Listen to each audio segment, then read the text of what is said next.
Good afternoon, everyone. Thank you for taking the time out of your day to join me this afternoon for an overview of Seneca. I'm just going to give you an opportunity to pop your name, maybe the school that you're teaching at, and a thumbs up that you can hear me okay within the comment bar. This afternoon, I'm going to give you a full view of what the Seneca platform looks like as a teacher is signed up to the free version. I'm not going to make any assumptions as to what your use case is or what your experience with Seneca is. So bear with me, because I'm going to go straight from how do you create your first account to creating classes, looking at content all the way through. And at the end, we'll have a look at what does Seneca look like for your pupils. So if you have any questions, if there's anything that you would like me to focus on today, please drop it in the comments. Really keen to have that engagement with you rather than just talking to a little green light on the front of my laptop here. So do say hi, let me know that you can hear, and at any point during this afternoon's walkthrough, do put your questions to me. It might be that your question is something that I will cover off naturally, so don't be alarmed if I don't call it out straight away. If, however, I see a question that is extremely pertinent and something that maybe I've not thought of or will support the whole group, I will drag that across onto the main screen and we will dive into that question. Fantastic. Hi there, Mrs. Walsh. Super stuff. Glad that you can hear me, and thank you so much for carving out the time to sit down and join us this afternoon. I know exactly how busy it is for you all with pupils coming back either tail end of last week or beginning of this week. So thank you so much for signing in. Okay, having said sign in, that's my cue to show you how you actually just get straight in to Seneca. So I'm going to just open up a new browser here, and you know what, I'm just going to go to my favorite search engine and I'm going to look for Seneca Learning. Look, here we are right up at the top, and yes, students can use Seneca for free, teachers can use this for free, and parents can use this for free as well. A whole raft of content there, and I'm not being over generous there. This is the free platform, so it is trying to give a full autonomous view to boost pupil progress, to boost pupil engagement with learning. And so I would just click on my teacher button there, and I'm going to create a class. It's going to take me straight through to here. Now, if you were signing up for the first time, you would just sign up potentially with your email, but what we always recommend, you will notice the single sign-in buttons there. Single sign-on either via Microsoft or Google. So it might be that you're a Google Classroom school and you're au fait already with assigning that school ID and a Google password. Alternatively, you might be looking to engage your pupils with home learning, distance learning through Microsoft Teams. Always recommend you use that, because no one wants an extra password to juggle, forget, and then have to go through the rigmarole of resetting it. So do feel free to use those points of access. That's exactly what I'm going to do. I'm going to use my Google. You can't see the pop-up here, but I've got it assigned to my Seneca account. I'm going to join in. So this is my view. So you can see here, I've started to use the platform. I've got some classes created. I don't have many pupils. I've got quite an easy day, haven't I, with my single French pupil, a single Spanish pupil, and then I've got 11 and 15. So I'm clearly not at a state school. Now, ignore that for the time being. I'm going to show you just exactly how you would create your first class, and I'm sure there is no prizes for guessing that on this button here. We'll click this add button here. I'm going to call this a Thursday demo class. And what you'll see, everything is streamlined to make it as intuitive as possible for you. So we can see we've got our pathway mapped out for us here. We've created the class, we've got our tick there. I now need to look at adding courses from which I can springboard to exploring that content and sort of carving it out as relevant course assignments, homework, and equally, how do I invite pupils? It's a really good point, Natasha. I'm usually quite good at that, but you would much rather see the screen than me. So let's make that a better ratio. There we go. Hopefully that gives you a clearer view. Thank you for flagging that one. Okay, so I'm going to dive into the courses. You can see we've got a combination here of these tiles underneath, so I can access through add a course. Alternatively, I can navigate through this left-hand sort of widget bar here. I'm going to click on add course, and you can see we go straight in, and don't be overwhelmed because we have so much fantastic content here. You can see we've got 629 free courses available to schools, pupils, and parents straight off from sign-in. So, I mean, that was about 3 clicks to get to that learning. If you were interested in premium, and I'll talk about premium functionality towards the end, we've got about 125% more course material and different types of learning environments and question pathways that can be unlocked. Now, you can either use the freeform search bar, so GCSE Geography. So I've searched, and I can then see all the material that we have designated under that search criteria. Alternatively, and slightly more streamlined, I can actually come through and say, right, okay, I'm a GCSE teacher, and I am looking for geography, but I know that actually what I'm teaching in school is the Edexcel course. And so this will refine my course content to only the most specific and focused course material. So I'm just looking at all the content that's created here for ensuring pupils get the most through an Edexcel GCSE stream. Now, one of the questions that first comes to us is who creates content? Is it a group of us sat in the office?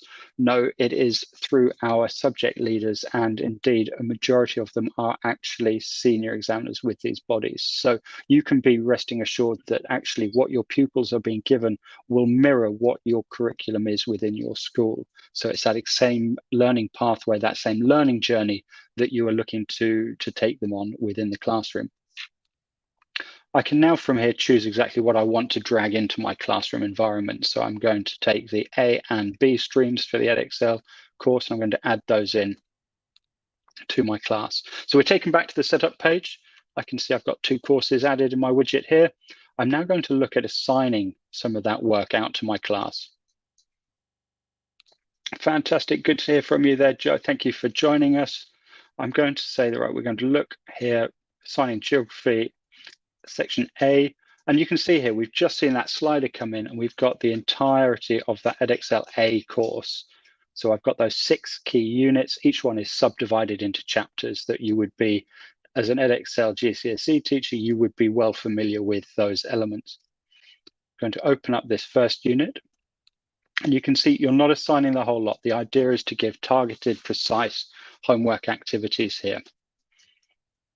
And as I click on each of these units, you'll notice up at the top we have this time bar, and that tells you exactly, or approximately, should I say, how long it would be taking a pupil to complete that particular activity that you're assigning. This way that you can manage that effort, that load on your pupils. So 10 minutes, I know it's the first week back in term, but I'm going to give them a little bit more than 10 minutes. So they're going to carry through that physical landscape, and we're going to have an introduction to coastal landscapes and processes. There we go, that's a 25-minute unit. You can see it adjusting up at the top. You might be questioning, okay, so far I've not seen this course material. Well, you can dive straight in. I'm going to click on one of these. You can see each of these units has a preview designation. So I can click on this one. I can check the sediment, transportation, etc. content here. And this is what the pupil would work through. This is that unit pathway. Typically, you will start a unit with the content at the top. So here we've got an illustration and annotation. I can see here question style. I've got to support an annotation of that diagram coming through here, drag and drop into the correct order. So again, this is a very interactive means of engaging with the learning. A whole range of question styles from that interaction to a multiple choice. Here I've got to pull in the correct vocabulary to match the description. So I'm looking through here. I've got a carousel of knowledge, again, which the pupil would work through in turn. I'm happy with that. What's clear to or needed to be mentioned at the moment here is I can scroll up and down and see the whole course content as a teacher or the designated unit, but as a pupil, it would come in in a graduated manner on a question-by-question basis, so as not to overwhelm the pupil, not to distract, so they're not jumping forwards and backwards within that particular chapter. Towards the end of the session, as I log in as a pupil, we'll show you what that process looks like. So I'm happy with my chosen units there. I'm going to click the nice large Assign button.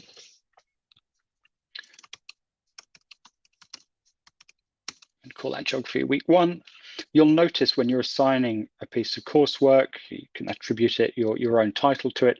It will default, the start date will default to today's date, i.e. the day that you're logging in. So the one point to note there is if you're anything like me, shamefully, I would find myself at primary level thinking about the homework on one of these days, Saturday or Sunday. I would then need to just think, okay, I'm going to move my date forward in time to the nearest school day. So you can set a piece of homework anytime in the future. So it might be that you're looking to stack these up, being a future friend, making sure you've got maybe that half term's homework or that fortnight's homework's already set up and ready to schedule. So, but I'm going to keep this that it was a lesson that we taught today. The default is that the deadline will be for a week's time. Now, that's our recommendation, that you get into that cadence with your pupils of a weekly assignment or fortnightly, and that's to ensure that you're keeping that momentum, that they are involved with the platform. They're seeing the rewards as well. So as we look at it from a student perspective, there's an element of gamification, competition, and reward that is generated. So again, that keeps that motivation going if you're using it on a frequent cycle. I'm going to use that as the 16th as my due date. I'm going to change nothing else there, and I'm going to hit create. So how do we get that piece of coursework to our children? Well, there are a number of means that you can do that. As we looked at with our single sign-on options, we can, if you're a Google Classroom school, push it straight through into your pre-populated class through Google Classroom. Alternatively, through Teams, you can generate that. That will open up your email provider. Or alternatively, I can copy the URL, and that can then be shared in a means that works for you. I'm just going to take that for a moment. We'll come back to that later. I'm just going to paste that into my browser there. Okay, so we're back here. I've shared that with my pupils. Once I've closed that, I can immediately see this is my sort of assignment or my homework homepage. So I can see the results as they come in. So I've got my main tile in the middle here, telling me exactly the parameters of that piece of work, what the subject is, start date, due date. And crucially, we can keep track of the completion rates. So anytime a pupil completes all those units, they will then be tallied up as a completed. We can also capture who is late in that delivery and who might have been incomplete with their submission.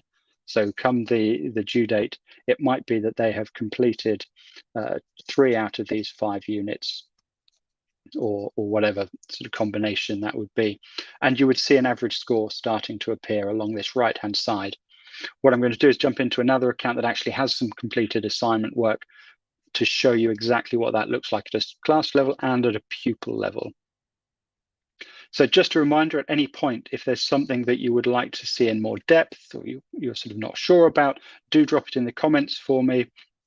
It's always good to get a sense of what you're thinking about, what you're liking, what you'd like to know more. So do keep the conversation going in the comments for me. So I'm just coming back to my class. Here we go. This is one that's populated, and you can see I've got a number of active pieces of coursework. But what I'm going to do is I'm going to click on this slider. So I'm going to look at past assignments. So these have been completed. These have been closed.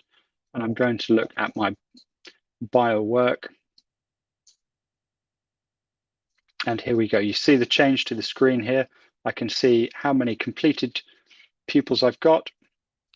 I can see that in this instance, there were no late submissions, but there were 2 pupils who didn't complete each of the designated chapters. I'm going to open up the tile a little further, and I can see again it's traffic lighted, so we can have that real visual impact as to what the average scores were. Immediately, my eye is drawn to the fact that I'm going to have to factor in some planning for interventions or whole class refocus on the monomers and polymers. And as I drop down, I can see now each pupil's individual progress across that unit. And at this point, it's key to stress that unlike sort of a paper-based homework where it's a one-time submission, the crucial element with Seneca for a teacher, as I see it, is that you encourage your pupil to keep going, to work through that unit as many times as possible to get their score as high as they can. And what that demonstrates to you then as class teacher is their progress over time. You can see here we've got the scores filtered by best score, but if I look down here and I can see actually how many attempts pupils have taken on each one of those individual units. So if I look here at Haley, we can see that actually for that first topic, which we saw was that lower scoring monomers and polymers, 9 attempts. Indeed, across the whole section of homework, there was an average of 7 attempts per unit. Now, if I readjust the view there, and I'm going to have to remember that was Haley we were looking at, I'm going to look at what the first attempt score was. So if I come back down to Haley, I can see her first scores and an average first score of 56%. And if I then look at best score, so let's have a look. Have I gone too far? I should have picked someone up at the top of the screen, shouldn't I? Here we go, Haley. So that was 56 to 87%. So we can see the rewards of the effort over that average of 7 attempts per unit. We can see how Haley has engaged with that content, with that question pathway to boost her performance, boost her progress across that piece of homework. So you're not just getting a single moment in time snapshot, you're actually able to see across each of those sections what personal progress each member of your class is making on a given piece of assigned coursework. So this is hugely valuable, whether it's for AFL or for sort of informing future planning, is crucial to being able to be a live document as opposed to a static one-time only box checking activity of homework. So just going to take a moment, I can see a couple of questions that are coming in which I think are going to be relevant to what we've just looked at. Dasha asks a very good question here. If I just bring that up on screen, can students access the homework and see the due dates and access the homework if they log into Seneca without the link? So it depends on what your structure is, because at a premium level, what we would recommend is that actually we're connecting to your school's MIS, whether that's SIMS or Arbor or any of the other providers out there. And you would auto-generate that classroom structure with pupils, etc. So it very much depends, and that would be a one-on-one conversation that we'd have as to what your intentions are with Seneca and how you would like to structure the setup, whether it's whole school or maybe sixth form or particular departments that you are looking to engage with through the platform. But whether it's through that link or through the premium subscription, and we'll look at it in a moment, absolutely, pupils can see which pieces of coursework are most pressing, filtered by the due date, and they can see their scores and attempts as well. So thank you, Natasha, great question. We'll look at that in more depth in a moment when we look at it from a student perspective. So if they repeat task, all questions appear in the same order, for example, or are they mixed up so students are less likely just to memorize the answers? Really good question. And this is the key to Seneca, is about our smart algorithm that really looks at it from a student by student basis. So looking at their own individualized question pathways to ensure that they're maximizing exposure to the most relevant course content. And equally, as we look at some of the premium features as well, we've got multiple means of learning that go to hit exactly that point, Mrs. Walsh, that we're not just doing a sort of a memory activity here. It's not about just remembering that pathway of multiple choice or what have you. It is about a targeted approach to answering the course material in a way that will lodge it in short to then progress to long-term memory. So we have, let me just hide that, thank you. So we've had a little look at the individual coursework, but what I'm going to look now, I can just sort of look to show us into our progress tab. So again, we've got individual class reporting. So I'm just going to break this down. So again, you can come into any one of your classes, you can pull a report, last 7 days, 30 days, or last year. Just going to open one up that I've already downloaded.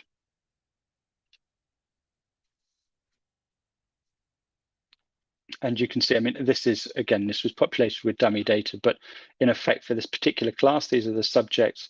I would then see my average score, active students, and total study time. I'd be able to, this, again, where you've got registered pupils, you would see each individual pupil, their total number of sessions, scores, and average times. And likewise, you can see for that particular teacher, for that class, I can see exactly what the structure of the classes and assignments are. So again, it's looking to give you a more holistic view as to what is the activity and the use of Seneca. So you can map that with your overall pupil progress. Come back to my classes. We'll just, so again, just to reiterate, really clear, seamless means of looking through these tiles of courses, assignments, students. And the last one, which I've not touched on, is teachers. So for any of your classes that you're creating manually or otherwise, you can invite other teachers to join. So it might be that you're in a position where you have a curriculum lead whose responsibility is to guide that home learning, and it might be their responsibility to coordinate the distribution of course material and homework. So you would invite them into your class. That would give them that overview and take that responsibility for the coordination and distribution of homework. Again, I would then also be able to draw through my Insights tab. I'm going to see exactly what my scores are for each of these sections. And in a similar vein, we always offer the opportunity to look at the data from a number of angles. So I can look at it in terms of number of attempts, total study time, so I can see exactly how long each pupil spent with each of those individual units within this designated piece of work. And also, these aren't just contained, these reports aren't contained within Seneca. The objective is to remove friction from your lives. So we know that you could potentially be called in for a pupil progress meeting. It might be that you're looking at your pupil premium strategy. It might be that, in fact, you are looking to form your own support within a personal review. And you can download this data to CSV. So you can then merge that cross department, sitting down with leadership, etc. So we're putting this within your hands rather than keeping it locked within Seneca. Okay, I'm going to just jump, I'm going to change roles now, and I'm going to look at this from a pupil perspective.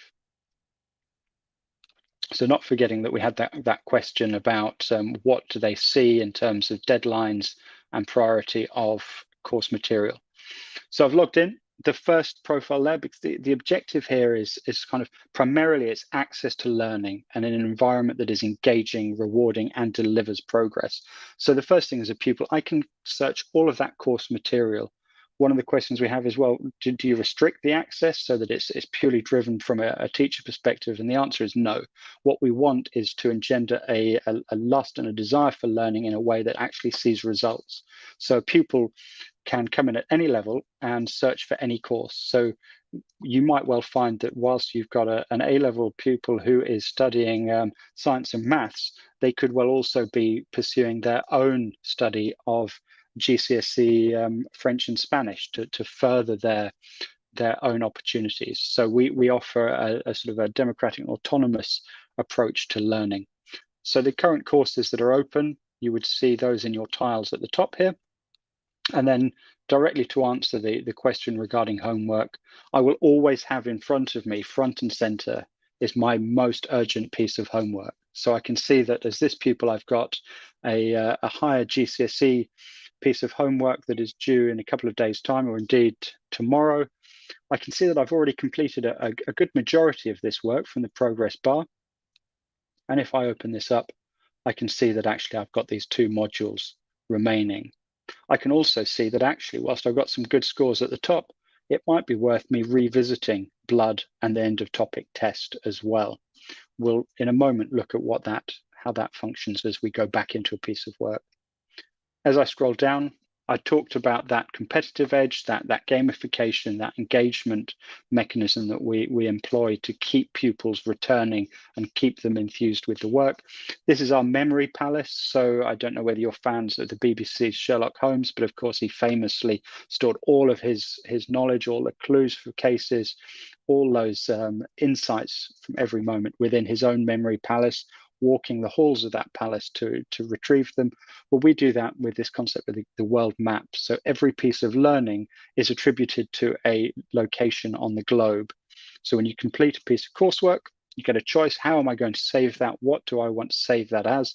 And you collect these stickers, these locations. So I can see here, this pupil has assigned the Battle of Hastings knowledge with these rather luxurious islands in Indonesia, and has got a course on materials saved to Davos. If I click on Davos, that takes me straight back to my minerals within my food prep GCSE. I can see I've not got a particularly good score here, and I can come back in and continue that learning. So again, you will have noticed to the question, I'm apologies, I can't remember who asked it, but that was adaptive questioning. So absolutely, that is going to be a line of questioning and a question path that is adapted to me as a learner. What is it that I've got wrong previously? What are those gaps in my knowledge? What misconceptions have I shown? And that pathway is going to best support my own personal progress.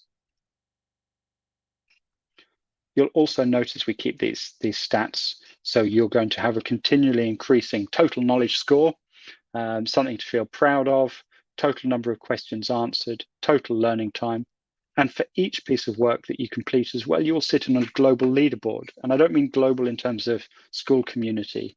We can support you with internal leaderboards and competition, but this is global. So it might be that you're sat in your classroom in Hampshire, but actually you're also competing against an international school in Nairobi and New York, and you would be trying to get to the top of that leaderboard.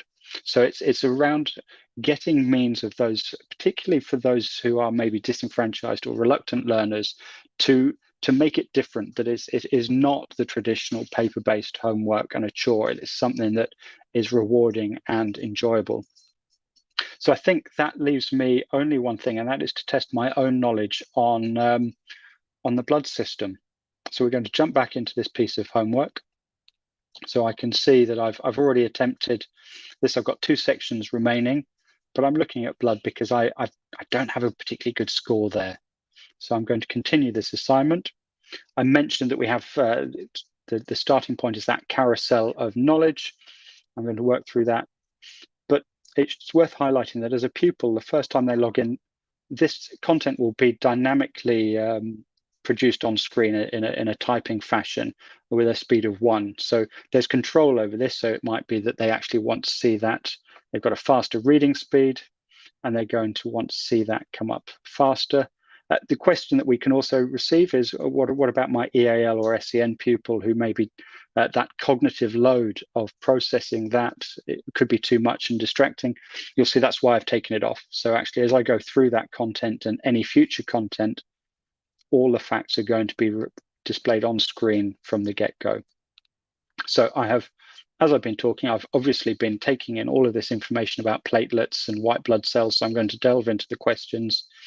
And you'll see in this instance, we've actually got a video lecture going further into the materials. So it's about the different learning styles. You'll see again a lot of dual coding as well to support that learning. So I can go through that video. I'm going to skip and move on. Again, we've got more content coming through. And here we go. I've got to fill in the missing word. I wasn't a particularly good student, so I'm just going to look for that, and that's recorded as an incorrect answer because I've had to check that. So I've got that fragment. So again, the system, it will recognize that that is where I have a weakness as I progress through this particular module. If I was to click out now, that wouldn't be saved. My progress wouldn't be saved because I've got to get through to the end of that single unit. Conscious of our time together this afternoon, so as I quit that unit and I go back to the teacher platform, I'm going to just cast my eyes up to the comments box. Do please let me know if there is anything that you'd like more information on. I will be sharing my email address, so you can come to me directly. The last thing for me to do is just to give you a quick insight into Seneca Premium. So at any point you can click on the premium link, and in effect there are multiple sort of additional elements. Some of that is additional weight of content, not only additional straightforward sort of course material, but we have different learning types as well. So you'll see up top here we've got revision course material, predicted papers. So whilst we can't get our hands on the copyrighted past papers, working with those key stakeholders within the exam bodies, we can draft what is in effect a past paper. It's a predicted paper based on the current curriculum requirements. So again, it's really crucial to be able to give that as we're coming out of our sort of interesting 18 months, 2 years of education, where we'll likely be seeing exams again this summer. It's a really good way to build that exam preparation for your pupils. Custom progress reports. And the key to this is what you're seeing next, is that automatic class management. By connecting through to SIMS or Arbor, we're able to see each pupil's designation. So we're seeing that which classes they sit in. We can see whether they are pupil premium, SEN, girls versus boys. All of that feeds through, so you can get really detailed individual reporting for overall student cohort and individual pupil progress. Again, unlocking over 800 more premium courses. And as well, we've got those different learning modes, smart learning modes, so those algorithms using everything that we know about neuroscience and educational practice to ensure that it is a personalized, differentiated learning journey for each pupil. So again, it's taking out that workload for you as class teacher to think, right, well, I've got these different cohorts, different abilities. I've now got not only within my classroom planning to differentiate, but my homework. You can carry on knowing that they are going to have that personalized learning journey through Seneca. So I think, unless I'm much mistaken, we have only got one more question at the moment. So I'm just going to drag that across on screen. Can multiple teachers have access to classes? For example, if one teacher is responsible for planning for year 9? Absolutely. I think I mentioned earlier through demonstrating that you can invite teachers to your class. Let's just go back to revisit that. So I am in year 5. I'm going to add a teacher into that. So in this case, let's imagine it's a year 9 class. I'm going to add my colleague into my classroom environment. And it might be that she or he would sit across multiple classes or topics, subjects, and they would then be able to go in, draw the correct content to your virtual classroom and distribute it as homework for you. Absolutely is feasible. So I'm very conscious that I have listened to my own voice for 32 minutes. So thank you so much for joining me this afternoon. I know how busy you all are. If there are any other questions, I can see one about smart learning mode, etc. I'm going to pop, as promised, my email address within the comments. Please do reach out to me directly on anything that we've spoken about, whether it's supporting you as a single teacher or as a department to progress straight away with Seneca, or whether you would like to have a conversation about the premium option and the value that would drive for you or your school or your trust.